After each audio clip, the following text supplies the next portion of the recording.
Hi, welcome to another episode of Hot Takes. How to make friends and influence people, Scottish edition.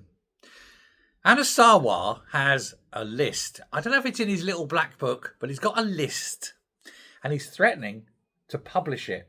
And it is a league table of underperforming Scottish Labour politicians.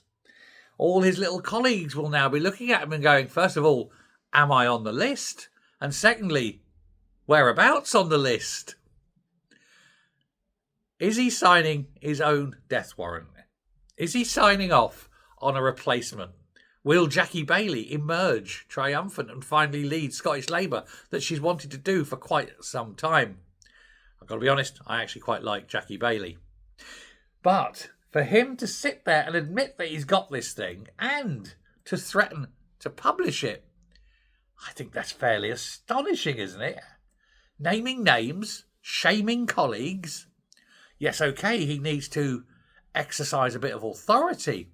But if he's got to resort to fear tactics through that, I think it indicates that he's got no personal authority on the party at all. I think it's shameful, actually.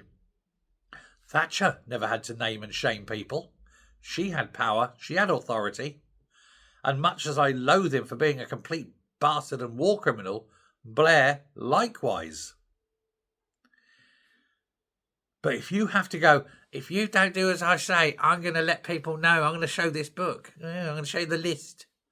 I mean, it's childish, but beyond that, it's absolutely pathetic, isn't it? It's the actions of someone who knows that he's got no real power.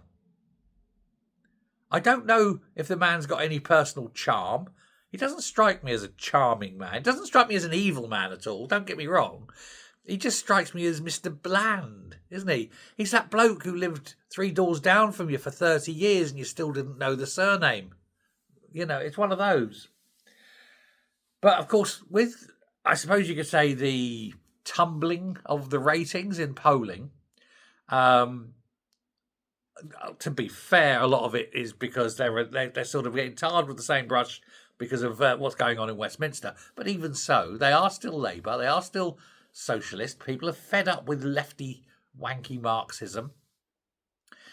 They haven't got any bright new policies. They seem to keep adopting other people's policies. They're, funnily enough, trying to distance themselves from the Labour Party in Westminster by going, oh, we're going to do this and we're going to do that. But that's only an adoption of the SNP's policies. We know they're failing. He's got no bright ideas. He's got no direction of travel. I think if Scottish Labour truly want to reinvent themselves and lift themselves out of the mire, I think he's got to go. And I think the fact that he's got his little black book of bastards, remember John Major had that, didn't he? Little black book of bastards. Well, it goes to show what a pathetically weak, spineless man he is. Anas Sarwar now, not John Major. Although sometimes it's hard to tell the difference. You know, one was the grey man, one was the grey man, part 2. I've got to be careful what I say, but you know exactly what I mean. But yeah, he's just, I think, rambling to the end of his time as leader. I think Scottish Labour would be best to ditch him now, get Jackie Baillie in, give her time to bed in, settle, and lead the party to something, anything, in the 2026 Holyrood elections. I think if Scottish Labour go with Sarwar as it is, they're going to suffer big time. I'll just get my little book out. Right, your name's going in the book. What is your name? Don't tell him, Pike. Bye.